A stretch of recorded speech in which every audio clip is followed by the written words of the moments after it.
etos kerja kakek buyutnya, yang dia tahu cuman kekayaan, fasilitas, materi yang dia dapatkan. Dia nggak pernah mengalami sulit, dia nggak pernah mengalami susah.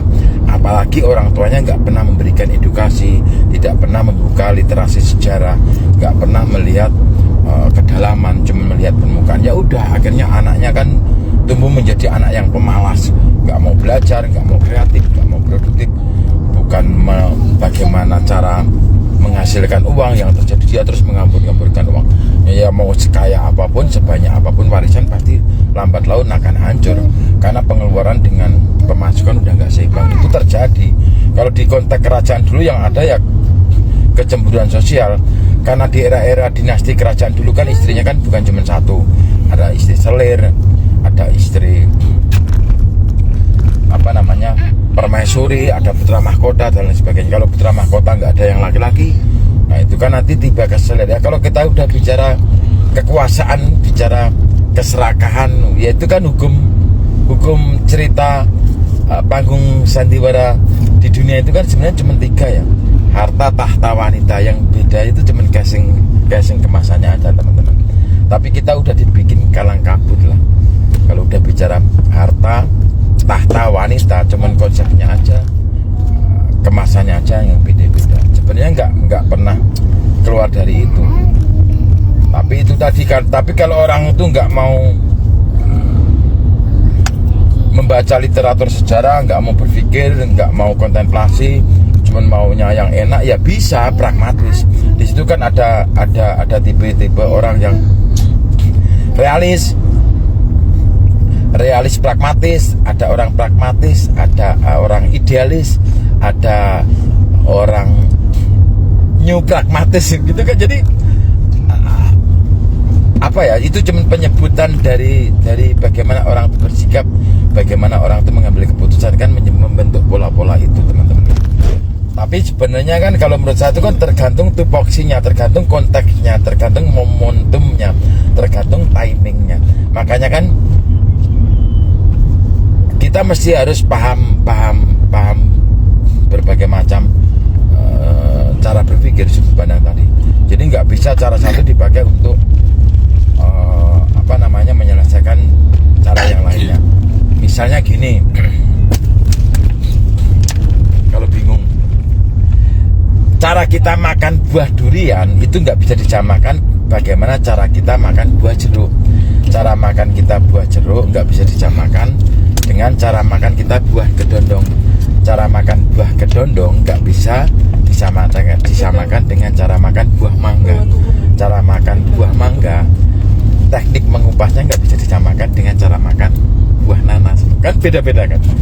Jadi seperti itu. Jadi menyesuaikan, sama-sama kita mengupas kulit buah durian, mangga, nanas, salak, jeruk, itu beda-beda. Nah di situ kita memang dituntut cerdas. Nah, manusia itu pada dasarnya cerdas, manusia itu pada dasarnya cenderung bisa, manusia itu pada dasarnya secara naluriah itu ya sama, cuman karena ada rasa malas, ya akhirnya segala potensi itu nggak pernah bisa terbuka, teman-teman. Jadi kalau kita bicara hidup itu paradoks, sebenarnya unik lah. Kalau kita omong kadang menjadi sebuah perdebatan, orang engkel untuk mempertahankan ego, itu sebenarnya kita ketawa aja, cuma senyum aja apa gitu lah, kan nggak bisa. Karena pada dasarnya orang itu akan benar menurut persepsinya, menurut opininya, dimanapun dia duduk, dimanapun dia cara memandang, dimanapun cara dia menyikapi. Jadi minimal benar untuk menurut persepsi egonya sendiri-sendiri. Satu. Tapi kan kita mesti harus arif dan bijaksana. Apakah orang itu bisa kita ajak keluar dari dirinya untuk melihat sudut pandang yang lebih luas. Misalnya orang yang sedang tinggal di dalam rumah tuh, orang yang pintunya tertutup, ada jendela, ada pintu tertutup, dengan orang yang rumahnya jendelanya dibuka, pintunya dibuka, itu berbeda. Jadi kita ngajak ngomong orang tinggal di dalam rumah, nggak mau buka pintu, nggak mau buka jendela, tiba-tiba cerita tentang burung yang di luar rumah, bercerita tentang kambing yang sedang makan rumput, bercerita tentang ayam yang baru istilahnya kan diubur-ubur sama ayam jagung, itu kan nggak bisa. Bukan nggak ada, tapi karena pintunya nggak kebuka. Jadi kontaknya seperti itu. Makanya semakin kita belajar, semakin kita menggali, semakin kita memahami itu ya kita selalu dituntut lebih untuk memahami orang lain, memahami konteks kontak problematika permasalahan orang-orang yang kita ajak komunikasi itu tadi teman-teman. Ini kan bulan Muharram yang nanti nunggu 9 Asyura tuh. Apalagi 9 Asyura tuh kita sisihkan rezeki lah sedikit. Oke Mak.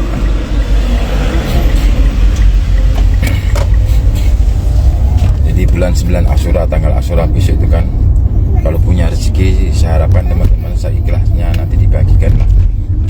Mau 10 amplop, mau diisi 5.000, 10.000, 20.000, 50.000 atau 100.000 atau bahkan 1 amplop 1 juta nggak apa-apa, menurut kemampuan nanti dibagikan ke orang-orang yang memang butuhkan. Itu kan kalau kita mau punya keinginan, punya hajat, punya cita-cita itu segala, selain kita menggunakan tadi dialektika logika tadi secara rasional, kita juga memakai sesuatu yang nggak rasional, spiritual lah, jalan langit itu perlu kita bangun.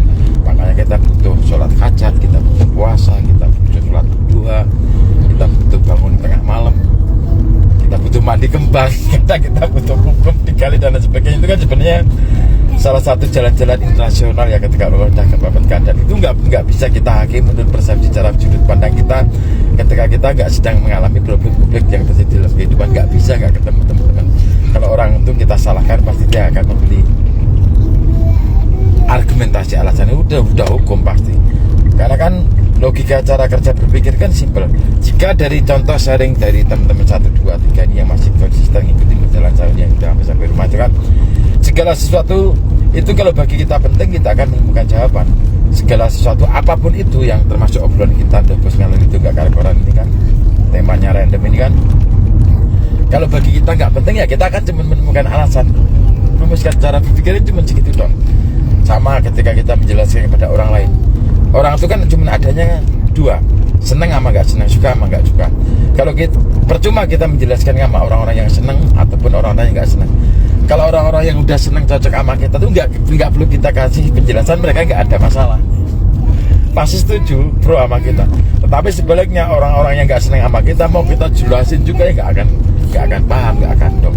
Nah, yang kita bicarakan tadi itu di luar itu, kita bicara udah bukan karena seneng nggak seneng, bukan karena selera suka nggak suka, tapi kita melihat perspektif dunia itu lebih luas. Nah, kita bisa melihat dari atas, dari bawah, dari kiri, dari kanan. Kalau kita bicara generasi pewaris, generasi perintis tadi, nanti kita juga bersambung tadi bagaimana mental leader, mental dealer, itu nggak bisa lepas juga dari sejarah peradaban kerajaan dinasti yang ada, mau pra sejarah ataupun era Romawi, era Yunani, bahkan di era peradaban Nusantara. Itu juga nggak lepas dari hukum gravitasi alam. Kan enak kalau dicari. Jadi mau kita gelarin jagat ini kan, semesta ini mau kita analogikan lakon wayang bisa, mau kita analogikan pion bidak catur yang ada 16-32 itu juga bisa. Jadi sebenarnya mau dikontekstualkan kemana tuh bisa, mau kita kontekstualkan di dalam lapangan sepak bola bisa, kalau memang benar-benar orang itu luas cakrawala dan sudut pandangnya kita. Makanya mau kita analogikan kerajaan itu ya kerajaan Majapahit, ya kerajaan Indonesia, ya kerajaan desa, ya kerajaan RT, ya kerajaan keluarga kita, dinasti itu bisa. Itu analoginya, terminologinya seperti itu teman-teman. Mudah-mudahan dari sedikit kita dobos ngalor ngidul tadi terus sampai kemana-mana itu ada kemanfaatan buat teman-teman semua. Yang paling penting dan mesti harus diusahakan dan diingat-ingat, jangan lupa itu cek niat teman-teman ya. Cek niat lagi, niat kita itu apa. Niat itu kunci teman-teman. Niat kita apa, kita tanyakan kepada diri kita sendiri. Niat kita bekerja itu apa, niat kita berkeluarga itu apa, niat kita membangun circle jaringan itu apa, niatnya apa, itu kita cek niat lagi, dicek niat ini kasih niat apa ya? Karena niat etikat itu nanti akan menentukan langkah-langkah kita ke depan. Kalau sesuatu itu kan pada akhirnya kan yang menjadi sebuah iman kan diniatkan dalam hati kan, diniatkan dalam hati sampai hakul yakin, ainul yakin, diniatkan dalam hati, diyakinkan di dalam pikiran, setelah melalui perenungan, setelah melalui tafakur, setelah melalui kontemplasi, setelah sharing sana sini kan, menjadi sebuah keyakinan kan, dan dibuktikan dengan tindakan melalui tingkah laku, melalui ucapan lisan ini kan, yang akan nanti menjadi perbedaan kita. Sebisa mungkin ya kita Makanya kalau kita bicara konteks spiritualitas hidup itu kan penuh ya. Kalau kita bicara sebagai muslim ya, mulai dari teman-teman bangun pagi, lalu mandi, bersuci, terus menjaga air wudhu, dibasuh mulutnya, ya Allah bersihkanlah ucapan, jagalah lisan, lalu dibasuh muka kita kan, ya Allah kita bersihkan muka kan, ya Allah bersihkanlah pandanganku, bersihkanlah pemikiranku, bersihkanlah file-file referensi dataku, lalu kita basuh pikiran kan, otak itu kan, di rambut itu kan, ya Allah bersihkanlah file-file yang ada di pikiranku, rasakan buruk yang ada, ya Allah terus jaga ya Allah. Setelah kita basuh, bersihkanlah pendengaranku, filter dan saring ya Allah. Kalau memang hal itu baik, tolong simpan sepikiran dan pikiran. Kalau memang hal itu buruk, ya Allah tolong bersihkan kan gitu. Muka, kepala, telinga, lalu kita basuh tangan kan, ya Allah bersihkanlah keputusan-keputusanku sebelum aku mau mengambil keputusan. Jika ada ambisi yang bukan karena potensi, jika ada nafsu yang cuma menuruti ego kan, tolong jaga ya Allah. Lalu kita bersikap kan, ketika membersihkan kaki kan langkah itu kan mengambil simbol dari sebuah sikap kepribadian dan keputusan.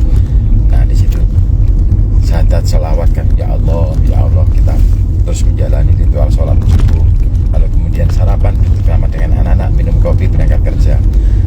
Setelah kita mendapatkan pekerjaan, menatap lagi kan dengan berbagai macam problem. Bahkan ada problem menikah dalam hidup, tengah hari sholat dulu, ada lagi kita jaga lagi, sama lagi ya Allah bersihkan mulutku, bersihkan, jaga itu kan gila kan, kebayangkan kalau itu terjadi, kita benar-benar terjaga kesadaran mulai bangun, tidur, berdiri, termasuk sedang berkendara seperti ini, termasuk berinteraksi dengan orang, ya Allah terjaga kesadaran itu kan gimana, pasti beda teman-teman. Jadi itulah spiritualitas itu kan seperti itu.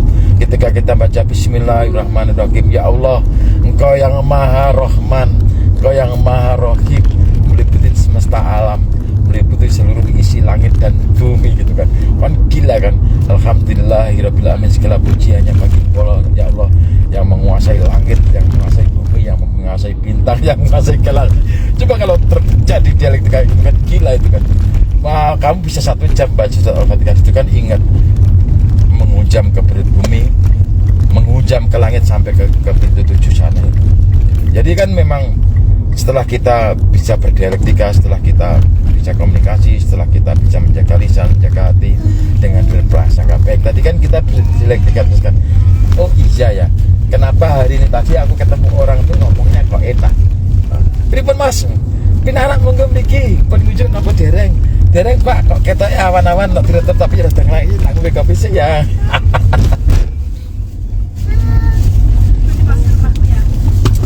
Jadi seninya tuh kayak gitu teman. Jadi kan bagaimana kita tuh menyatukan aset, membaca aset potensi yang ada di sekitar kita. Itu sebenarnya mosaik lah. Kita tuh kaya sebenarnya kan, cuman kekayaan kita tuh bukan cuma sebatas uang, bukan sebatas materi. Kalau orang cuma melihatnya uang secara fisik, materi secara fisik, ya orang habis kehabisan kita. Tapi kalau dia bisa jernih, dia berpikir berjangka baik, dia melihat aset yang ada di sekitar lingkungan kita, dia cuma punya motor, nggak punya skill kepandaian, dia cuma enteng baunya, disuruh orang-orang mau, dikongkon orang-orang enteng, nanti akan mendapatkan branding dengan sendirinya. Sebenarnya branding kita tuh mau jadi apa gitu, nanti kita itu akan kebentuk dengan sendirinya. Kalau entengan misalnya arep nyoba nih kono ngongkon anaknya terus kakak jerawat nyeluk mantune di telepon nih sing alasan segala macam, wis ngongkon kae dadi cangoni ku tuku rokok seneng kayak gak nagih kayak gitu. Ini kita bicara di jasa. Nah, makanya kalau kita bicara jasa, bicara pelayanan publik, itu butuh trust, butuh rasa aman, butuh tanggung jawab, butuh kejujuran. Itu penting. Kalau bagi saya sih bukan cuma di pelayanan publik lah, mau jadi apapun lah. Saya juga pernah mengalami di kerantuan lah, hidup tompal tampul ya, hidup sambungan. Tapi jujur ya alhamdulillah ya, saya setelah 13 tahun kemarin cepat kembali lagi main ke Anyar. Sudah silaturahmi teman-teman seangkatan di perantauan, mau di Klaten, di Wonosari, di Magelang, yang di Solo, semua kan datangin semua ya. Saya nggak kalah sama mereka. Padahal kalau bicara kondisi finansial dulu itu jauh, satu cuma disuruh di kongkong yang tekan. Itulah paradok dalam kehidupan teman-teman. Bisa dalam perjalanan pulang tadi habis beli roll untuk kertas isinya habis. Kemarin padahal saya udah habis dari Ngawi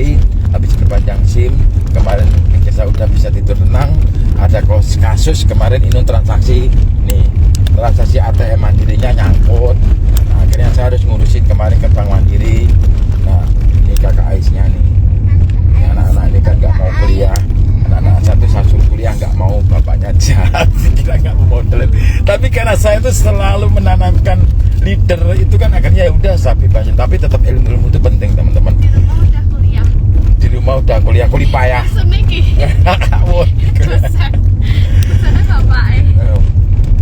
Ya kalau mau belajar itu kan di mana-mana tetap belajar nun konteksnya nun. Jadi itu penting Pak. Nanti mau ada nggak ada, nanti udah jadi tanah itu kan tetap ilmu itu yang menjadi pembeda kita dengan orang-orang yang lain.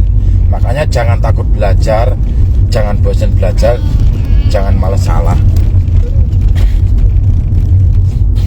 Ini udah mau sampai pojok. Jadi ya gini ini teman-teman, kalau pengen tahu kadang makanya saya tuh orangnya nggak padat ya, cair sekali ya, apalagi Mbah ya, orang Mak ya juga kan tahu sendiri sangat cair sekali lah, sangat cair gitu kan. Makanya ini kita implementasi. Jadi kan Mbah Nun tuh yang masih ingat pertanyaan jawaban itu. Nah, Mbah makrifat itu apa? Kita berpikirnya terlalu rumit. Makrifat itu donjo sang anak berat-berat mati anak-anak itu gitu dikasih jawaban gitu, dia berpikir oh iya ngomong ke langit, tapi urusan duit belanja anak istri aja telat. Terus pernah juga kan, nek perlu kamu tuh nggak usah tiap hari datang ke sini Mak, yang capek. Kamu tuh cuma datang sekali aja. Makanya kan kamu harus mempelajari kamu tuh, misalnya tumbuhan, misalnya tanaman tuh apa diri kamu tuh kan. Misalnya pohon kelapa, kamu pelajari dari mulai akar sampai ujung tunas gitu. Semuanya ada kemanfaatan. Terima kasih teman-teman dimanapun berada. Mudah-mudahan selalu sehat, bahagia bersama orang-orang tercinta. Tetap hati-hati, waspada, nggak ada salahnya. Tetap kalau ada masalah, kunci utamanya itu komunikasi. Kalau memang kita salah ya jangan gengsi, jangan menuruti ego. Kita harus mau minta maaf, kita mau istilahnya menyadari diri. Itu penting, meskipun kepada anak-anak kita, kepada istri kita, apalagi kepada relasi jaringan kita. Tetap semangat, terus jaga akal sehat. Mudah-mudahan rukun bahagia selalu bersama keluarga dan orang-orang tercinta. Apalagi Nun? Wis gak tahu live aku sih kan kowe no. Kan saya kedemen kayak gak diajak live lebih bengi. Salam. Nanti kita ndobes lagi ya di lain waktu dan kesempatan. Tetap hati-hati teman-teman, tetap hati-hati, banyakin sholawat di dalam situasi ekonomi sulit, lapangan pekerjaan sempit. Sebelum mengambil keputusan yang urgent, tetap kita harus komunikasi yang baik-baik dengan anak. Ya, kita tingkatkan kualitas hidup kita lah.